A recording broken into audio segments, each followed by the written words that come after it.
Fala, coração! Estamos aqui para a quarta aula de literatura dentro do Escolha Educação. Romanceiro da Inconfidência, Cecília Meirelles. Na sequência, é o terceiro livro de poesia dentro da lista de leitura obrigatória FUVEST para o vestibular 2025. Já vimos alguma poesia do Carlos Drummond de Andrade, Marília de Dirceu, Tomás Antônio Gonzaga. Agora, o Romanceiro da Inconfidência, da Cecília Meirelles. Ela própria se declarava uma poeta e talvez seja aí, dentro da literatura brasileira do século XX, uma das principais vozes líricas que temos.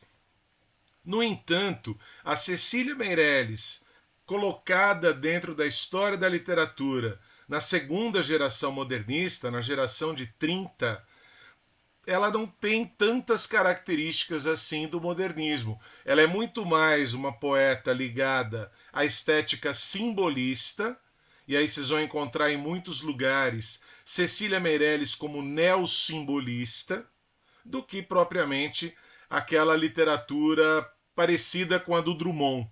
Não é aquela poeta do verso livre, não é aquela poeta da ruptura, não é aquela poeta de vanguarda. Muito pelo contrário. Coloquei aqui, inclusive, um dos poemas mais famosos dela, dessa veia lírica, que é interessante que a gente conheça. Vou ler o texto bastante famoso aí da Cecília Meirelles. Motivo. Eu canto porque o instante existe e a minha vida está completa. Não sou alegre nem sou triste, sou poeta. Irmão das coisas fugidias, não sinto gozo nem tormento. Atravesso noites e dias no vento. Se desmorono ou se edifico, se permaneço ou me desfaço, não sei, não sei, não sei se fico ou passo. Sei que canto e a canção é tudo, tem sangue eterno a asa ritmada, e um dia sei que estarei mudo, mais nada. Aqui é bem exemplar do que é a poesia lírica da Cecília Meirelles. A gente tem a questão do tempo, da passagem do tempo, da efemeridade, tudo é efêmero, tudo é transitório, tudo é passageiro. Então ela fica se questionando o que fica e o que passa. E ela deixa, para permanecer a canção. A poesia dela está sempre ligada à musicalidade. Então são duas características muito próximas, de um Camilo Peçanha, poeta simbolista português. A passagem do tempo, a efemeridade e a musicalidade do verso. Então essa era a Cecília Meirelles. Desse jeito ela escrevia e escreveu a maior parte da sua obra. São livros maravilhosos de poemas líricos. Viagem, Vaga Música, Mar Absoluto. Vale muito a pena conhecer. Só que ela vive, num período bastante conturbado da história brasileira. Ela é colocada junto de outros autores que tiveram obras extremamente engajadas, obras sociais, obras participativas, mesmo na poesia. Ela está colocada dentro da história da literatura brasileira na geração de 30, ao lado do Drummond, e o Drummond vai ter uma fase social de total engajamento político e ideológico. O livro A Rosa do Povo é o que melhor exemplifica essa fase do Drummond. Tudo bem? Então nós temos o Drummond ligado em determinado momento da vida dele ao PCB, ao Partido Comunista Brasileiro. E também nós temos na mesma fase um Vinícius de Moraes. Embora o Vinícius de Moraes seja mais parecido com a Cecília Meirelles, por valorizar o soneto, valorizar a forma fixa, aquela poesia mais tradicional, o Vinícius também tem uma primeira fase mais mística, mais religiosa, assim como a Cecília Meirelles. O Vinícius de Moraes chega a escrever Operário em Construção, que é um poema extremamente engajado, crítico. Tudo bem? Nós temos na prosa deste período a chamada geração de 30, o romance regionalista, o romance, né, primordialmente nordestino, principalmente nordestino. A gente tem como grande nome deste período o Graciliano Ramos. Graciliano Ramos do Vidas Secas. Graciliano Ramos do livro Angústia, acabou de sair da lista da FUVEST. São Bernardo, também autor ligado ao PCB. Jorge Amado, em algum momento da vida, foi deputado pelo PCB, Partido Comunista Brasileiro. Jorge Amado escrevendo Capitães da Areia, uma obra extremamente panfletária até, de tão engajada que era. A Raquel de Queiroz, também escrevendo o livro 15, falando sobre a seca de 1915 no Ceará. A gente tem então vários autores, inclusive da mesma lista FUVEST, Dionélio Machado, gaúcho, publicando em 1935 o livro Os Ratos, que também é uma obra de denúncia social, também é uma obra que a gente pode considerar neorrealista, neonaturalista, tem por objetivo fazer crítica social, denúncia social. Então, de tanta pressão, a Cecília Meirelles resolveu escrever um livro um pouquinho mais social, com uma proposta, uma postura um pouquinho mais crítica. Deixa eu ver onde que eu me encaixo aqui. Vamos lá. Esse texto que eu estou lendo aqui agora foi dela, uma palestra que ela fez em 1955, falando justamente como escreveu o livro Romanceiro da Inconfidência. Então ela vai explicar quais eram as intenções dela com o livro. Primeiro trechinho que eu selecionei aqui. Sem sombra de positivismo, posso, no entanto, confirmar por experiência a verdade de que somos governados pelos mortos. Mesmo quando ela vai demonstrar algum tipo de engajamento, ela não vai falar da realidade presente, ela não vai falar do que estava acontecendo no Brasil e no mundo daquele período entre guerras, do Estado Novo, da ditadura de Vargas. Não, pelo contrário, ela vai voltar no tempo, ela vai escrever sobre um acontecimento histórico lá do século XVIII, a Inconfidência Mineira. Somos governados pelos mortos, ou seja, é o passado que vai dar para a gente aí algumas lições. Então é esse o trabalho dela, de resgatar a memória, de resgatar a história. Porque neste mundo emocional que o tempo acumula todos os dias, nem o mais breve suspiro se perde se ele foi dedicado ao aperfeiçoamento da vida. Então, no presente, a gente tem que aprender com as lições do passado. E aí ela vai escrever algo aqui que me lembra demais, né? O Aristóteles. É a poética do Aristóteles aqui bem claramente. Nesse ponto, descobrem-se as distâncias que separam o registro histórico da invenção poética. O Aristóteles faz a diferença entre a história e a literatura. A história, que é uma ciência, e a literatura, que é uma arte. É o que ela vai escrever aqui praticamente.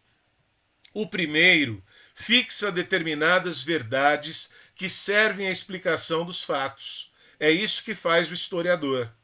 A segunda, porém, anima essas verdades de uma força emocional que não apenas comunica fatos, mas obriga o leitor a participar intensamente deles, arrastado no seu mecanismo de símbolos, com as mais inesperadas repercussões. Ou seja, qual é o trabalho do poeta, qual é o trabalho do escritor, do artista literário? Ele vai recriar aquela realidade, ele vai dar ânimo, ele vai dar ânima, alma, sentimento, sentido, significados para aquele acontecimento histórico. E é isso que ela vai magistralmente fazer neste livro.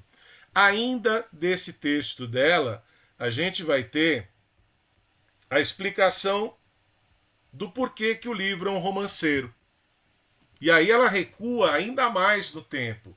E aí a gente vai perceber que ela não volta só para o século XVIII. Ela vai voltar para uma tradição medieval. O romanceiro é uma estrutura lá da Idade Média. Romance aqui, coração, cuidado, não é o romance moderno, não é aquela narrativa longa em prosa, tudo bem? A gente está falando aqui de uma narrativa rimada. Isso aqui eu estou tirando do texto dela, dessa palestra de 1955. Há metros curtos e longos, poemas rimados e sem rima, com rima assonante, inclusive, o que permite maior fluidez à narrativa. Então, o objetivo principal do livro é contar uma história, é contar a história da Inconfidência Mineira, que envolve, personagens, que envolve situações, que tem um enredo. Então, o aspecto narrativo deve prevalecer sobre a questão lírica. Mas ela não vai abandonar em momento nenhum a questão lírica, porque ela é, na sua essência, uma grande poeta lírica. Tudo bem, gente? Então não vamos perder isso de vista. Predomínio da redondilha, isso fui eu que coloquei. Embora ela coloque que a rima variada, a métrica variada, vai predominar, até por ser uma forma lá da Idade Média, a redondilha. A redondilha é o verso curto.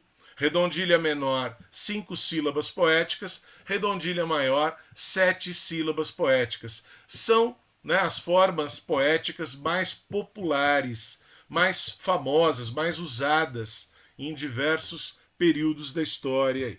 Tudo bem? E aí ela própria faz a diferença. Olha lá. Não é um cancioneiro.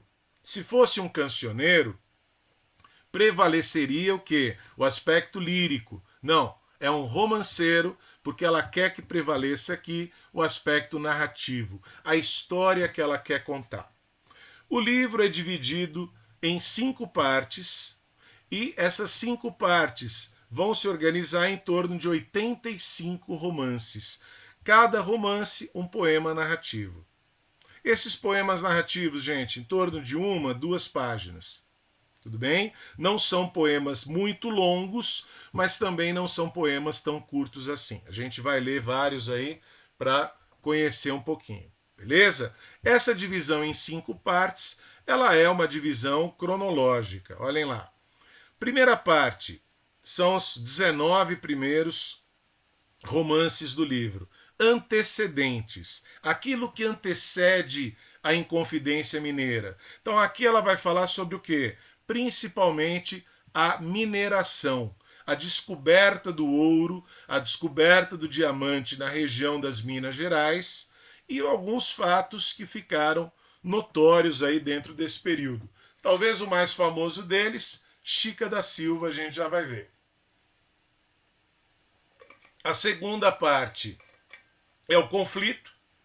A gente vai ter exatamente o que é a Inconfidência Mineira, a proposta da Inconfidência, quem eram os inconfidentes e qual era o objetivo deles. A terceira parte a gente pode considerar até como um clímax. Chegamos ao ponto máximo da história, por quê?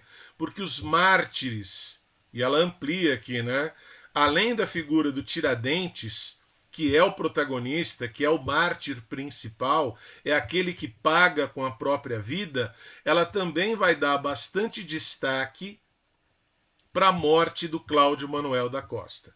Então são aqueles que deram a vida pelo movimento. Beleza? A quarta parte também não deixa de ser aí, uma consequência, um resultado do que foi a Inconfidência Mineira, ou a Conjuração Mineira, como preferirem, tá? Nós vamos ter o quê? Aqueles que pagaram com o exílio. E aí outros 2 poetas do arcadismo. Além do Cláudio Manuel da Costa, nós vamos ter aqui o Tomás Antônio Gonzaga, já falamos dele, por causa do livro Marília de Dirceu. Ele vai passar o fim da vida em Moçambique. E o Alvarenga Peixoto é outro poeta do arcadismo que vai ser exilado para Angola. Tudo bem? Então, na terceira parte, os que deram a vida. Na quarta parte, os que foram exilados, expulsos do Brasil. A quinta e última parte é um desfecho. E aí ela vai chamar a atenção para uma figura histórica, que é a Dona Maria I, conhecida como Dona Maria Louca, que teria sido a responsável, pela execução do Tiradentes. E aí teria enlouquecido até em função disso. É um desfecho, ela faz uma homenagem aos Inconfidentes, como se fosse um epílogo da obra. Então essa divisão em 5 partes é uma divisão bastante tradicional, bastante racional, bastante lógica, bem enquadrada no que seria ali o século XVIII que ela quer retratar. Bem? Seguindo aqui, coração, nós estamos chegando no primeiro texto, e aqui eu começo a ler, né, algumas partes do texto para a gente poder interpretar. Sempre a minha proposta é essa.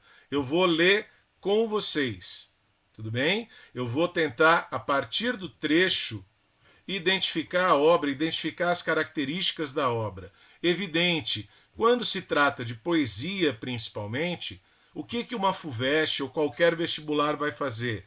Vai colocar o texto. Você vai ter que interpretar o texto. Então, habilidade de leitura, ler o texto literário, é essa a intenção sempre aqui. Ficar falando sobre literatura sem ler literatura, acho que não resolve muito, tá bom? Então a gente tem que ler aqui o texto literário. Olha lá. Ó meio-dia confuso, ó 21 de abril sinistro, que intrigas de ouro e de sonho houve em tua formação? O passado não abre a sua porta e não pode entender a nossa pena, mas nos campos sem fim que o sonho corta, veja uma forma no ar subir serena, vaga forma do tempo desprendida, é a mão do alferes que de longe acena, eloquência da simples despedida, adeus, que trabalhar vou para todos, esse adeus estremece a minha vida. 21 de abril, feriado, Tiradentes.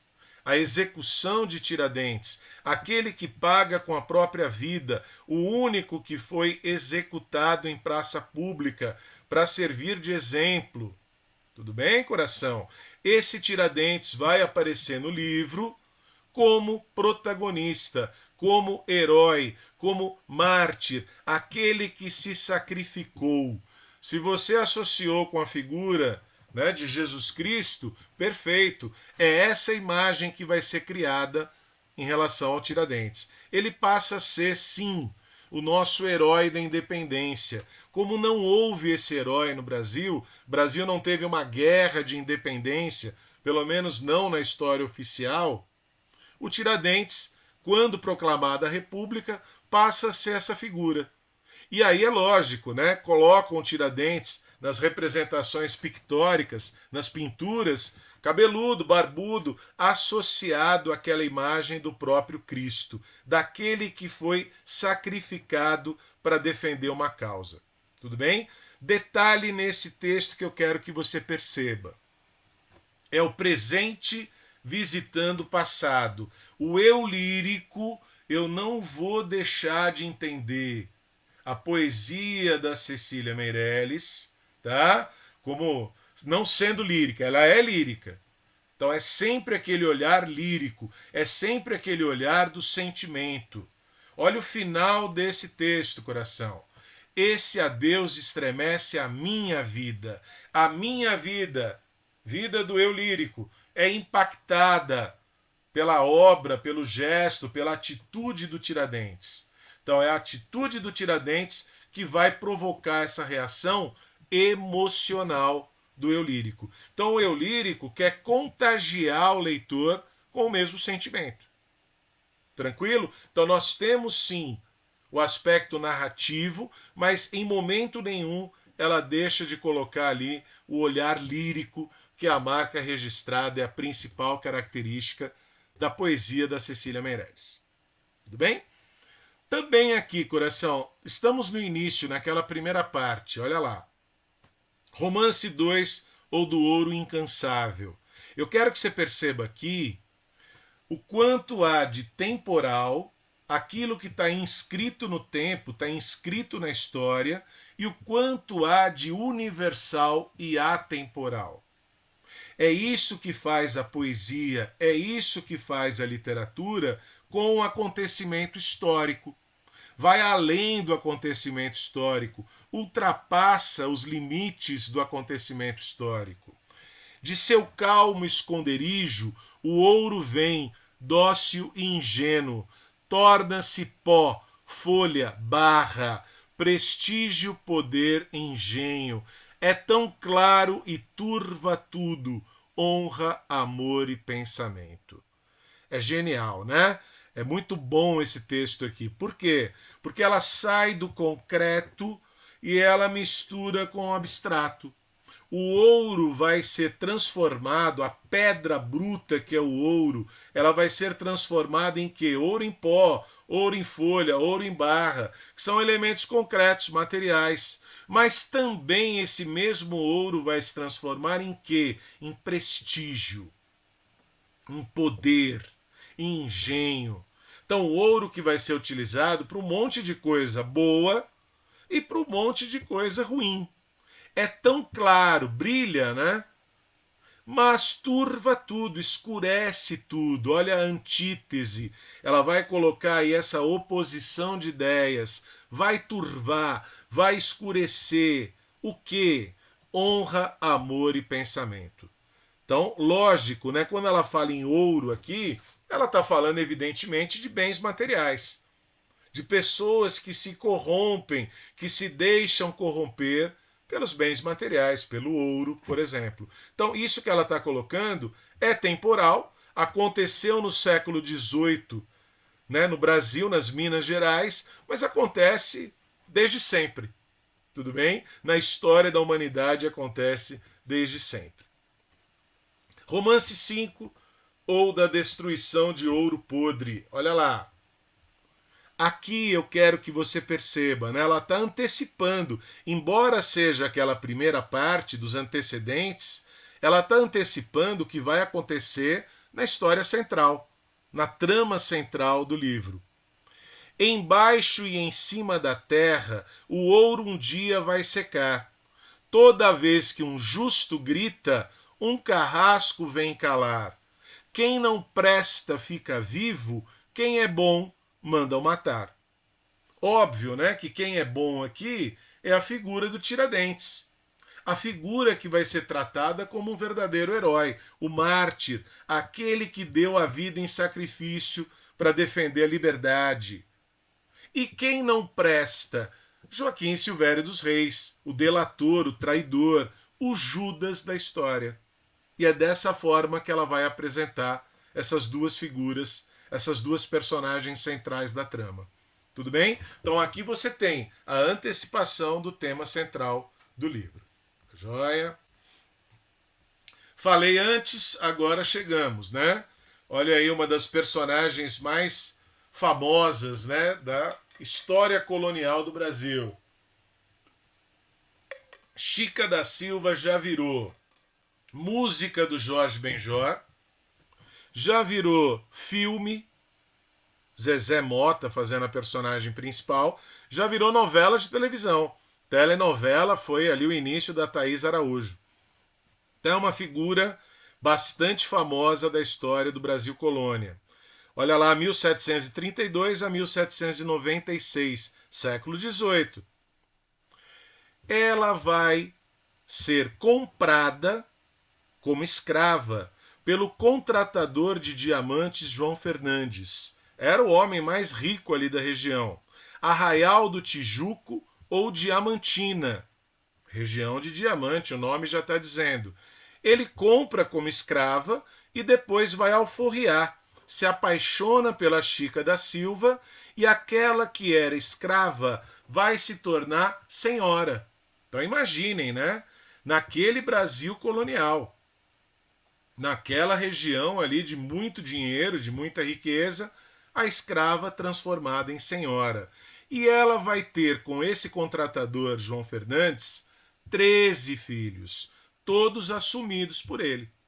Era muito comum, né, o homem de origem portuguesa, o europeu, o branco, ter filhos com mulheres de origem indígena ou africana, mas não reconhecendo esses filhos, não assumindo esses filhos. Não, o contratador assume todos. O texto que eu selecionei aqui é quando a Chica da Silva quer alertar o João Fernandes sobre uma figura ali um tanto quanto estranha, que é o Conde de Valadares, uma espécie de governador das Minas Gerais da época. Ele vem em nome da coroa portuguesa. E ele vem para quê? Justamente para acabar com esse romance. Não o romance forma narrativa, mas o romance é a história de amor dos dois. O que vai acabar acontecendo? João Fernandes é obrigado a ir para Lisboa e não leva Chica da Silva com ele. Os 4 filhos homens depois vão seguir o pai. As filhas mulheres também, né, têm toda a estrutura financeira e econômica, mas ficam com a mãe em Minas Gerais. Olha o texto. Na sua cama dourada, Chica da Silva não dorme. Pensa nas falas do conde de Valadares. Pensa no ouro e desta sorte aconselha João Fernandes. Hoje todo mundo corre, senhor, atrás de riquezas. Nem é do outro mal que sofre esse vosso falso amigo, esse conde de má morte. Quem sabe o que o traz tão longe? Quais serão as suas ordens? Ou seja, ela já havia alertado. Então mostra, né, o quanto a Chica da Silva era esperta, né? O quanto ela antecipou o que realmente acabou acontecendo. Vocês podem encontrar em alguns lugares esse Chica com X. E aí tanto faz como tanto fez. Tá bom, coração? Então é uma história importante que está dentro ainda da primeira parte do livro. Tá? Vamos seguir agora para o mais importante. Segunda parte, que é a parte do clímax da história.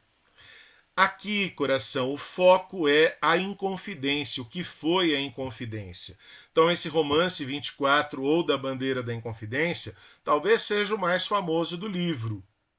Tudo bem? Quando a gente pensa em FUVEST, quando a gente pensa em Enem, eles não inventam muito, não. Eles geralmente pegam os textos mais antológicos e mais importantes. Então, é um poema que você precisa conhecer e interpretar. Olha lá. Atrás de portas fechadas, a luz de velas acesas. Era feito às escondidas. Era algo contra a coroa portuguesa. Era algo contra o poder estabelecido. Era algo contra o que? O antigo regime. O governo absolutista. Está dentro daquele espírito do iluminismo. Aquele espírito, né, dos poetas árcades. Está tudo de acordo aqui. Entre sigilo e espionagem acontece em confidência. E diz o vigário ao poeta. Tem lá um padre Rolim que participa. E tem vários poetas. O Tomás Antônio Gonzaga, do livro Marília de Dirceu. O Cláudio Manuel da Costa, que escreveu um poema épico chamado Vila Rica. Vila Rica é a cidade onde tudo acontece, atual Ouro Preto. Tudo bem, coração? Há outros poetas, há um Silva Alvarenga Peixoto. Então, vários poetas árcades participam do movimento da Inconfidência. Escreva-me aquela letra do versinho de Virgílio. Virgílio, coração, poeta latino, poeta romano, autor de um poema épico chamado Eneida, que vai narrar as aventuras de Enéas, um troiano que no livro seria o responsável pela fundação de Roma.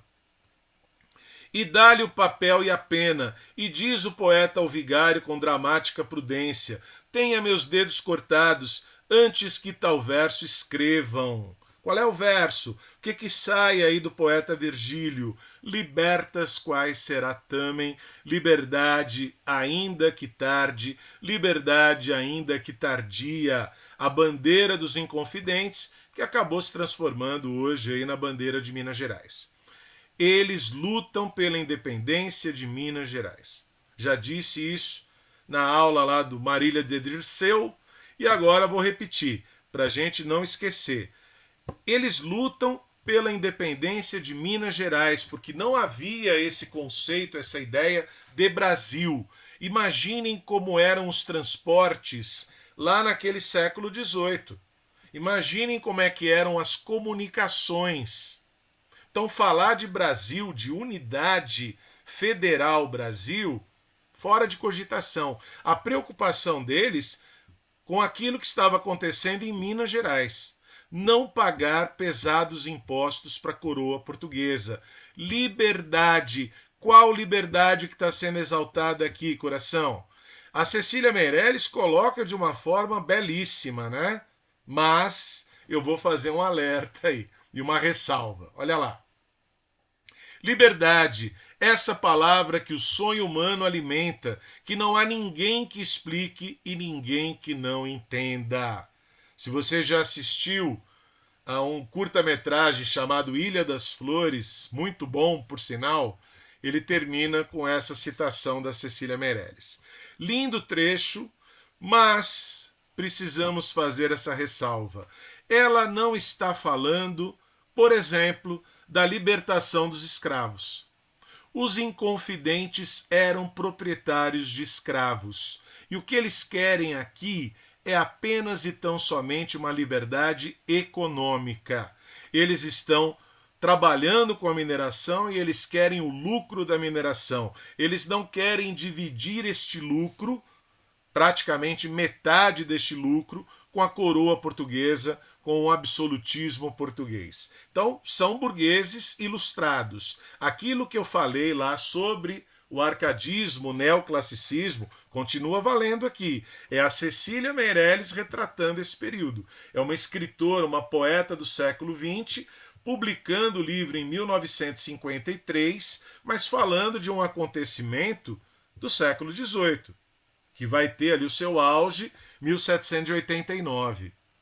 Tudo bem, coração? Tá? Então essa liberdade é um liberalismo econômico, não é a libertação dos escravos. Não é uma liberdade assim, né, tão plena e tão absoluta. Tá bom?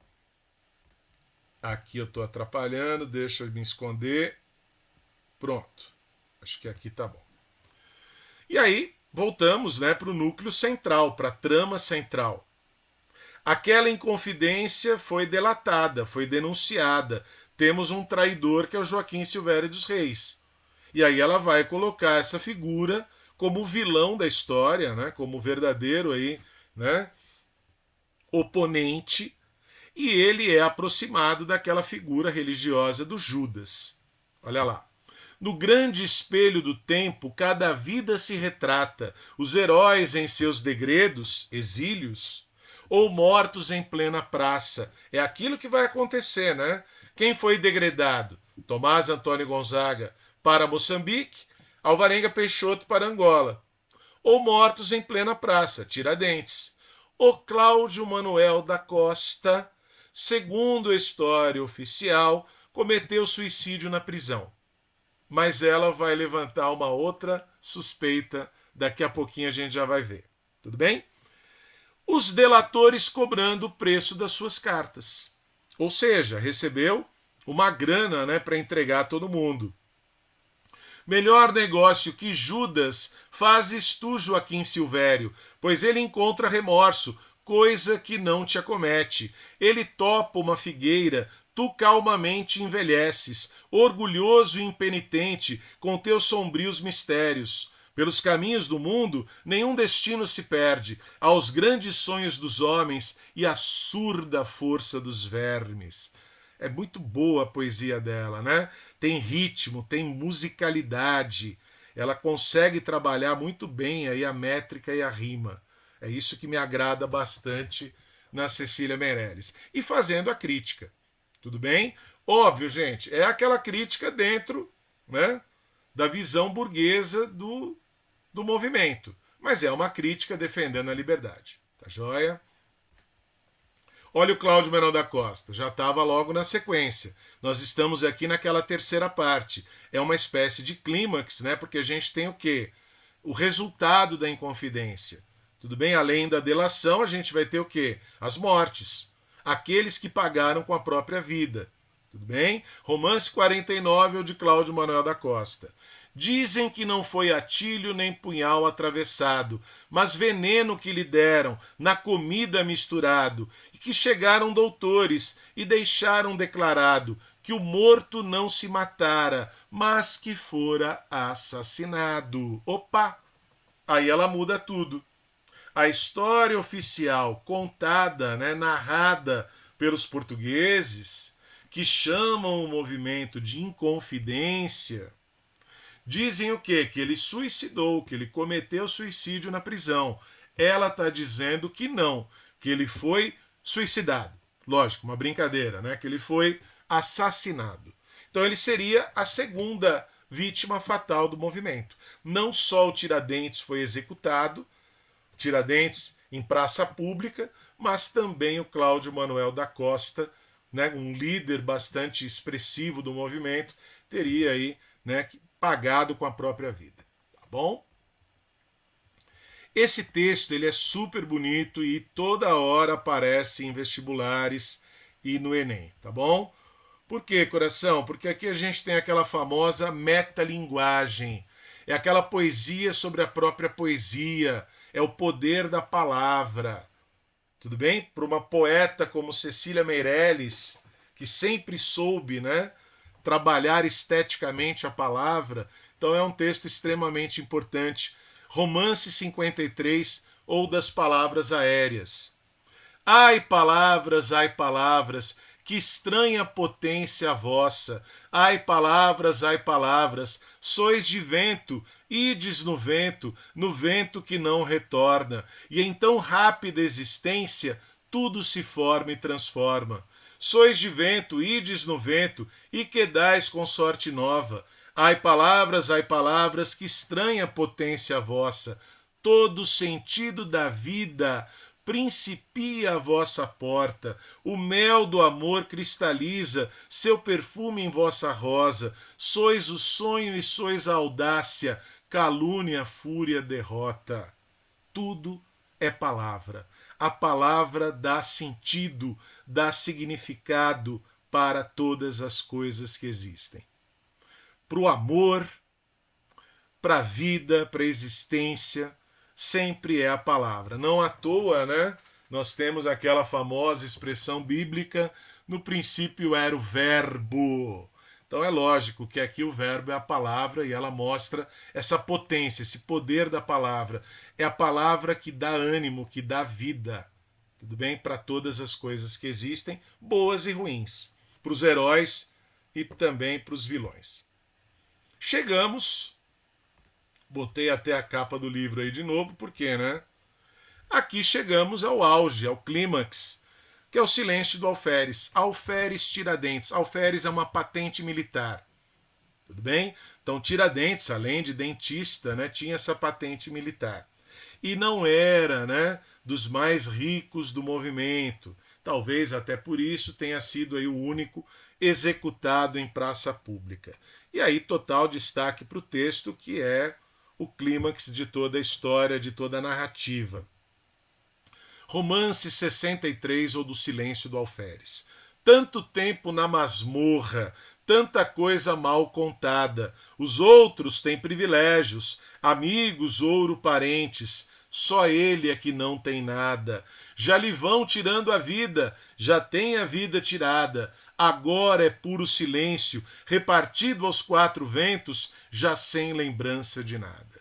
Então, Tiradentes é a figura exaltada aí durante toda a obra, como já vimos. Esse texto nós já lemos na aula sobre Marília de Dirceu, só que, lógico, eu não posso deixar de falar, né? Na quarta parte, vai ocupar um espaço bastante considerável a história de amor de Dirceu e Marília.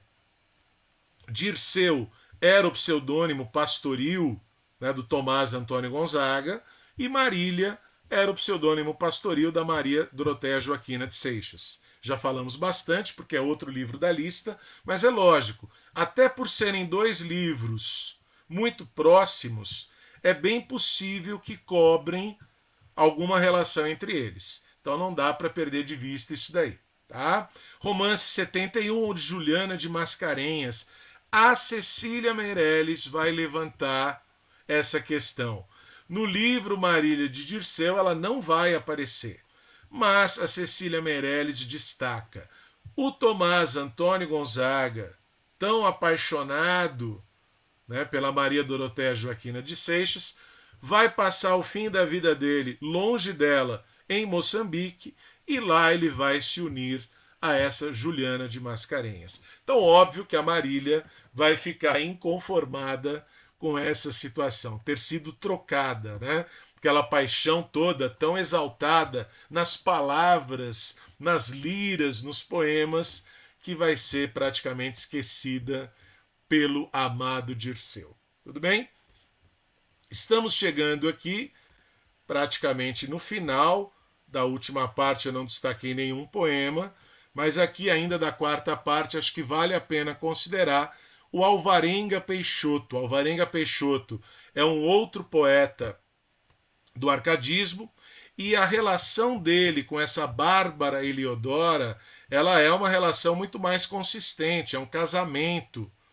Eles tinham uma filha, essa Maria Ifigênia, que acaba morrendo aos 13 anos numa queda de cavalo, uma morte trágica. A Bárbara Heliodora, numa das versões, contadas, ela enlouquece por ter sido afastada do amado dela, Alvarenga Peixoto, e por ter perdido a filha ainda adolescente dessa forma trágica. Tudo bem? Então aqui, coração, veio por mar tempestuoso a residir nestas minas, poeta e doutor, manejava por igual as leis e as rimas, desposar uma donzela que era a flor dessas campinas. A Bárbara Heliodora é considerada por muitos a heroína da Inconfidência. É uma mulher que tem participação ativa no movimento. Tudo bem? Então, uma intelectual, então uma mulher muito à frente do seu tempo. Então, aqui vale a pena destacar não só a figura do Alvarenga Peixoto, que vai passar o fim da vida dele em Angola, mas principalmente a figura da Bárbara Heliodora.